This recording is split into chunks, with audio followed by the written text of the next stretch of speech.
welcome back to the English class.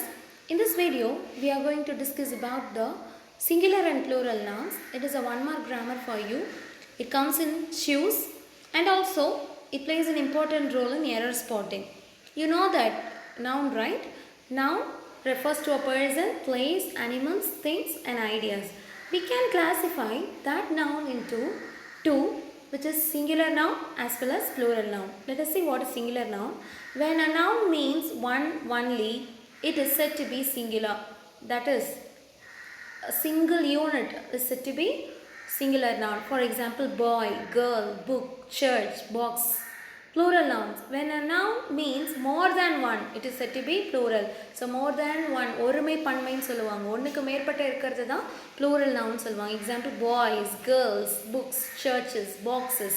So we have certain rules to change singular noun into plural noun. So உங்களுக்கு என்ன பண்ணுவாங்க, எப்படி one மார்க்கில் கேட்பாங்கன்னா singular noun கொடுத்துருவாங்க, அதை plural ஃபார்மில் எழுதுங்கன்னு சொல்லிடுவாங்க. அதுக்கு சர்டின் ரூல்ஸ் இருக்குது. In this video we are going to see the regular forms of verbs. So regular form of noun. So வேர்பில் எப்படி இர்ரெகுலர் வேர்ப் ரெகுலர் வேர்ப்னு இருக்கோ அதே மாதிரி நவுன்லேயும் நம்ம என்ன பண்ணலான்னா கவுண்டபிள் நவுன் அன்கவுண்டபிள் நவுன்னு சொல்லலாம். அதே மாதிரி ரெகுலர் நவுன் அண்ட் இர்ரெகுலர் நவுன்னு சொல்லலாம். ஸோ ரெகுலர் நவுன் அப்படின்னா என்னென்னு பார்த்தீங்கன்னா நம்ம வெறும் எஸ் அல்லது இஎஸ் ஆட் பண்ணாலே நமக்கு என்ன கிடைச்சிரும்னா ஒரு சிங்குலர் நவுனுடைய ப்ளூரல் ஃபார்ம் கிடைச்சிரும். But irregular noun we have to change the spelling, internally the vowel sound will change. So அதுதான் இர்ரெகுலர் நவுன் அப்படின்னு சொல்லுவோம். ஸ்பெல்லிங்கே சேஞ்ச் ஆகும் ப்ளூரல் ஃபார்மில் மாற்றுறது. ஸோ இந்த வீடியோவில் நம்ம ரெகுலர் நவுன் மட்டும் பார்க்க போகிறோம். ஸோ ரெகுலர் நவுன்னா சிங்குலர் நவுனுக்கும் ப்ளூரல் நவுனுக்கும் ஸ்பெல்லிங் சேஞ்ச் ஆகாது, ஆனால் எஸ் அல்லது இஎஸ் ஆட் பண்ணால் ஒரு நவுனுடைய ப்ளூரல் ஃபார்ம் நமக்கு கிடைச்சிரும். அதுதான் ரெகுலர் நவுன் சொல்ல போகிறோம். So we have certain rules to change those singular nouns into plural noun. Let us see the rule number 1. The plural of a noun is usually formed by adding s to a singular noun. So basic rule என்னன்னு பார்த்தீங்கன்னா ஒரு singular nounல நம்ம s add பண்ணனா நமக்கு plural கிடைச்சிரும். So for example lamp. இங்கே பார்த்தீங்கன்னா லேம்பில் பிங்கிறது கான்சனன்ட், எம்ங்கிறது கான்சனன்ட், சரியா? ஸோ இந்த மாதிரி டபுள் கான்சனன்ட் இருக்கும்போது நம்ம எஸ் மட்டும் ஆட் பண்ணிக்கலாம். எல்லா வார்த்தைகளுக்குமே எஸ் ஆட் பண்ணிங்கன்னா உங்களுக்கு ப்ளூரல் ஃபார்ம் கிடைக்காது, சரியா? ஸோ ஒவ்வொன்றுக்கும் சில ரூல் இருக்குது. ஸோ அதில் lamp lamps, cat cats, folk folks, flower flowers. So இதெல்லாம் பேசிக்காக கவுண்டபிள் நவுன்ஸுக்கு எல்லாத்துக்குமே நம்ம என்ன பண்ணிக்கலாம், எஸ் மட்டும் ஆட் பண்ணிக்கலாம், சரியா? அடுத்தது ஸோ இங்கே எக்ஸசைஸ் கொடுத்துருக்காங்க. Chair chairs, paper papers, form forms, owner owners, kitchen kitchens. இதெல்லாமே நம்மளால் ஈஸியாக கவுண்ட் பண்ண முடியும் இல்லையா? அதனால எஸ் ஆட் பண்ணிக்கலாம், இல்லை இஎஸ் ஆட் பண்ணிக்கலாம், சரியா? அடுத்தது பாருங்கள், rule number 2. Nouns ending in S, Z, X, SH, CH form the plural by adding ES. நீங்கள் சாதாரணமாக எஸ் ஆட் பண்ணிக்கிட்டாலே ப்ளூரல் கிடைச்சிரும்னு நினைக்காதீங்க. ஒரு வார்த்தை S, Z, X, SH, CH இதில் முடிஞ்சிச்சுன்னா நம்ம என்ன பண்ணணும், வெறும் எஸ் மட்டும் ஆட் பண்ணக்கூடாது. You have to add ES. So இது கூட இஎஸ் ஆட் பண்ணாதான் உங்களுக்கு என்ன கிடைக்கும், ப்ளூரல் ஃபார்ம் கிடைக்கும். Example bus. பஸ் ஏற்கனவே அது எஸ்ஸில் முடிஞ்சிருக்கு, மறுபடியும் எஸ்ஸில் போடணும். எஸ் போட்டால் ப்ளூரல் ஃபார்ம்னு நினைக்காதீங்க. ஒரு வேர்ட் எஸ், இசட், எக்ஸ்லலாம் முடிஞ்சிருச்சா நம்ம என்ன பண்ணணும், ப்ளூரல் ஃபார்ம் வேணும்னா இஎஸ் ஆட் பண்ணணும். ஸோ பஸ் கூட இஎஸ் ஆட் பண்ணால் பஸ்ஸஸ், டேப்பர்ஸஸ், பாக்ஸஸ், டிஷ்ஷஸ், சர்ச்சஸ், ஓகேவா? இது செகண்ட் ரூல். ஸோ பேசிக் ரூல்னால் என்னது, கவுண்டபிள் நவுன்ஸ், எல்லா கவுண்டபிள் நவுன்ஸ்க்கும் நம்ம எஸ் ஆட் பண்ணால் ப்ளூரல் கிடச்சிரும்.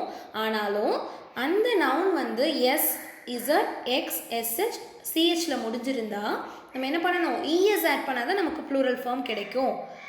அதுக்கு சில எக்ஸாம்பிள்ஸ் கொடுத்துருக்காங்க பாருங்கள். Dress, dresses, fox, foxes, waltz, waltzes, brush, brushes, bench, benches. இதெல்லாமே extra examples. Next rule 3.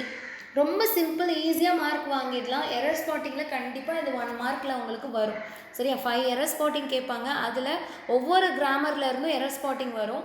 Articles, conjunction அப்படிலாம் வரும்போது கண்டிப்பாக சிங்குலர் ப்ளூரல்லேருந்து எரர் உங்களுக்கு வரும். Nouns ending in y preceded by a consonant is expressed in plural form by changing y into ies.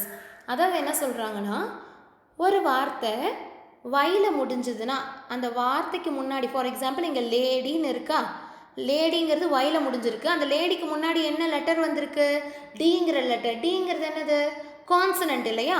அப்போது ஒய்க்கு முன்னாடி consonant ஏதாவது வந்துருந்துச்சுன்னா நீங்கள் என்ன பண்ணணும்னா ஒய்யை ரிமூவ் பண்ணிவிட்டு ஐஇஎஸ் ஆட் பண்ணிங்கன்னா உங்களுக்கு ப்ளூரல் கிடச்சிரும். அப்போ என்ன பண்ணணும்? இங்கே லேடி அப்படின்னு கொடுத்துருக்காங்க. லேடியில் ஒய்க்கு முன்னாடி நமக்கு கான்சனன்ட் இருக்குது. அதனால் நம்ம என்ன பண்ணிடணும்? ஒய்யை ரிமூவ் பண்ணிவிட்டு ஐஇஎஸ் ஆட் பண்ணோன்னா லேடீஸ் ப்ளூரல் ஃபார்ம். அதே மாதிரி baby babies, city cities, army armies. Extra information, extra examples பாருங்கள். Injury injuries, sky skies, berry berries, pony ponies. அதாவது ஒயில் ஒரு வார்த்தை முடிஞ்சிருந்துச்சுன்னா அந்த ஒய்க்கு முன்னாடி கான்சனன்ட் ஏதாவது இருந்துச்சுன்னா ஏஐஓயு தவிர ரிமைனிங் இருக்க 21 லெட்டர்ஸையும் கான்சனன்ட்னு சொல்லுவாங்க. ஸோ கான்சனன்ட் லெட்டர் ஏதாவது வந்துருந்துச்சு அப்படின்னா நீங்கள் என்ன பண்ணணும்? ஒய்யை ரிமூவ் பண்ணிவிட்டு ஐஇஎஸ் ஆட் பண்ணணும். அடுத்தது rule number 4. Nouns ending in y preceded by a vowel is expressed in plural form by adding s. ஆனால் கான்சனன்ட் சவுண்டுக்கு ஒய்க்கு முன்னாடி கான்சனன்ட் வந்தால் மட்டும்தான் ஒய்யை ரிமூவ் பண்ணணும். ஒய்க்கு முன்னாடி வவல்ஸ் ஏதாவது வந்துருந்துச்சுன்னா நீங்கள் என்ன பண்ணணும்? ஒய்யை ரிமூவ் பண்ணாமல் எஸ் மட்டும் ஆட் பண்ணாலே நமக்கு என்ன கிடச்சிரும்? ப்ளூரல் ஃபார்ம் கிடச்சிரும். ஃபார் எக்ஸாம்பிள் இங்கே என்ன கொடுத்துருக்காங்க? டே கொடுத்துருக்காங்களா? ஸோ டே இந்த வார்த்தை ஒயில் முடிஞ்சிருக்கு. ஆனால் அதுக்கு முன்னாடி இருக்க லெட்டர் என்னன்னு பாருங்கள். இது வந்து வவல். ஸோ ஒய்க்கு முன்னாடி வவல் வந்துருந்துச்சுன்னா நீங்கள் ஒய்யை ரிமூவ் பண்ணக்கூடாது. ஜஸ்ட் என்ன பண்ணணும்? ப்ளஸ் எஸ் மட்டும் ஆட் பண்ணிக்கிட்டால் போதும். கான்சனன்ட் வந்திருந்தால் மட்டும்தான் என்ன பண்ணணும்? ஒய்க்கு முன்னாடி ஒய்யை ரிமூவ் பண்ணிவிட்டு ஐஇஎஸ் ஆட் பண்ணணும். ஆனால் வவல் வந்துருந்துச்சுன்னா ஒய்க்கு முன்னாடி நம்ம ஜஸ்ட் எஸ் மட்டும் ஆட் பண்ணால் ப்ளூரல் ஃபார்ம் கிடச்சிரும். ஸோ இங்கே பாருங்கள் என்ன example? Boy boys, day days, donkey donkeys.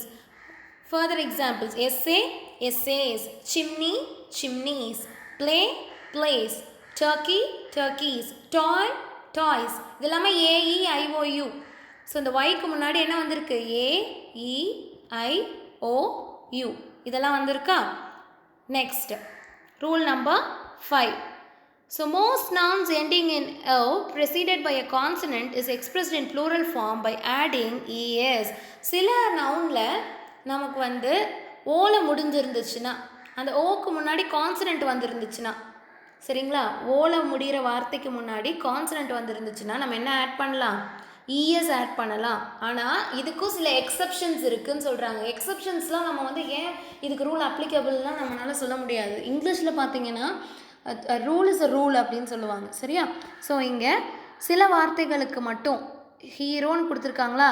ஹீரோவில் ஓ முடிஞ்சிருக்கு. ஆனால் அதுக்கு முன்னாடி கான்சனன்ட் வந்திருக்கனால நம்ம இஎஸ் ஆட் பண்ணணும்.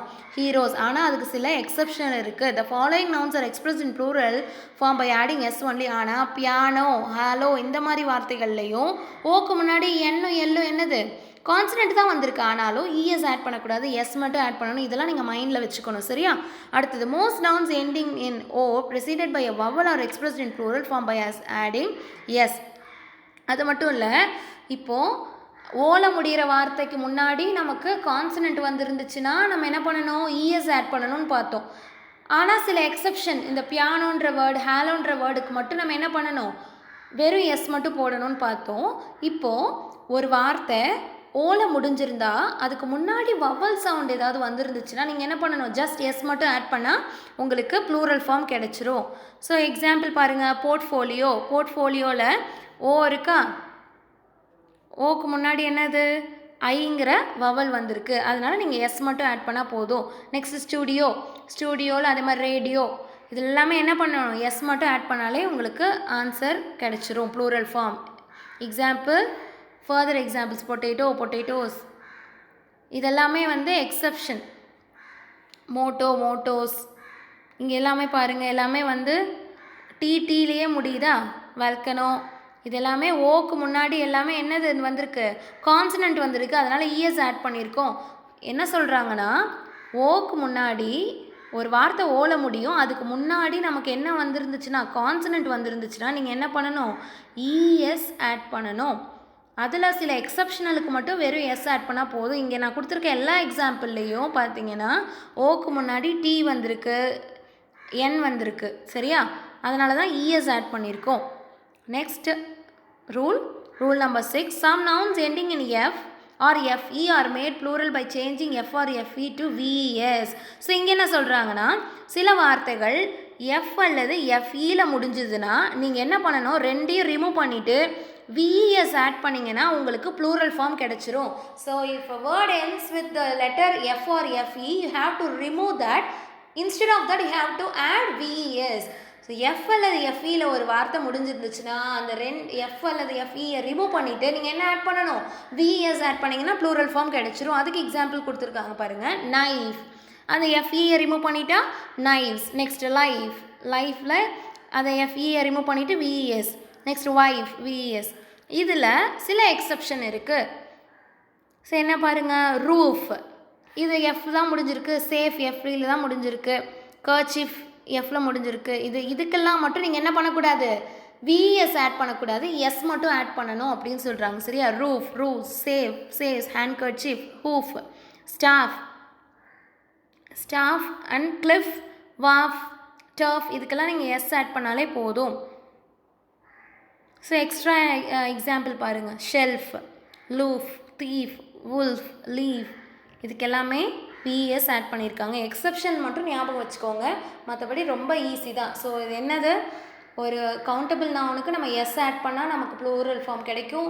அப்புறம் இஎஸ் ஆட் பண்ணால் ப்ளூரல் ஃபார்ம் கிடைக்கும். எஃப் அல்லது எஃப்இ வந்திருந்தால் அதை ரிமூவ் பண்ணிவிட்டு விஇஎஸ் ஆட் பண்ணால் ப்ளூரல் ஃபார்ம் கிடைக்கும். ஒய்க்கு முன்னாடி கான்சனன்ட் வந்திருந்தால் ஒய்யை ரிமூவ் பண்ணிவிட்டு ஐஇஎஸ் ஆட் பண்ணணும்.